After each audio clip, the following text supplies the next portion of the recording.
Excellent job with this blog. First, let me say that it is obvious to me that your English is very good and that you have studied English for a long time. To be honest, I don't know that you can learn very much from me as far as improving your English skill, but maybe the blogging class can help you practice sharing your ideas with people. Because your English is so good, what I really want is for you to be confident using your English to share your ideas more and more. You do a good job of that with this blog. I have 5 pieces of feedback for you.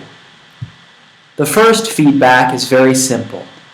This first paragraph is wonderful. You do an excellent job with it.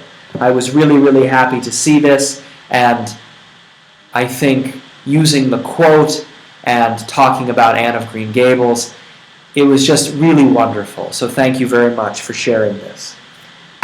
The second piece of feedback is here. In this conclusion sentence, your name may give you some misconceptions about yourself. I think what you are trying to do is to paraphrase this first sentence.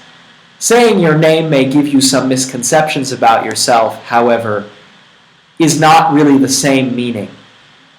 What this sentence means is that if I have a certain name, this name will make me think something about myself. However, this sentence means if I have a certain name, this will make other people think something about me. If this is what you mean, you need to explain it more. However, if this is what you mean, you should change your conclusion sentence to make a better paraphrase. The next piece of feedback is here. This idea in the conclusion sentence, to avoid being avoided, I think you begin talking about that like, that it's confusing to people, that the MC at an event may have trouble reading your name. But I feel like the idea of avoid being avoided is very clever, and you should expand on it more. I think you can give a more detailed example of this in your supporting sentences, and that will make this conclusion even more interesting. The next piece of feedback is also very simple.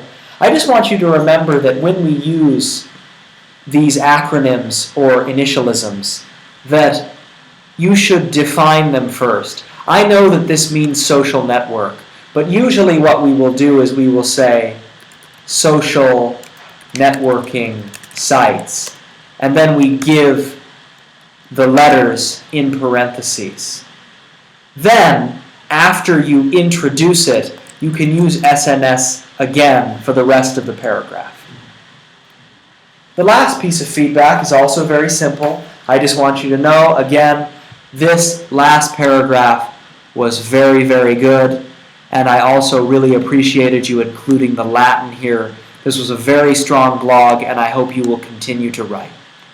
So that's all I have for you, and I'll see you soon. Bye.